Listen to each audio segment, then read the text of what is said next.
Hello বন্ধুরা, চলে এলাম আরও একটা রেসিপি নিয়ে।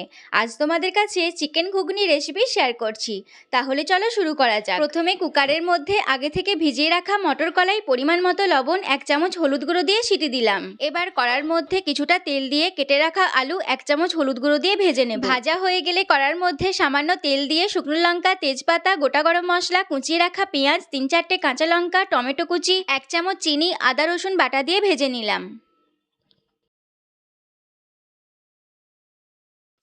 এবার ভাজা হয়ে গেলে 1 চামচ হলুদ গুঁড়ো, জিরে গুঁড়ো, ধনে গুঁড়ো, লঙ্কা গুঁড়ো, অল্প একটু জল দিয়ে মশলাটা কষিয়ে নেব। এবার চিকেন ভেজে রাখা আলুগুলো দিয়ে ভালো করে কষিয়ে নেব। এবার কষানো হয়ে গেলে সেদ্ধ করা মটর কলাই, পরিমাণ মতো লবণ দিয়ে একটু ফুটিয়ে নিলাম। খুব সহজেই তৈরি হয়ে গেল টেস্টি অ্যান্ড ডিলিশিয়াস চিকেন ঘুগনি। এবার টমেটো সস ও স্যালাড দিয়ে পরিবেশন করলাম।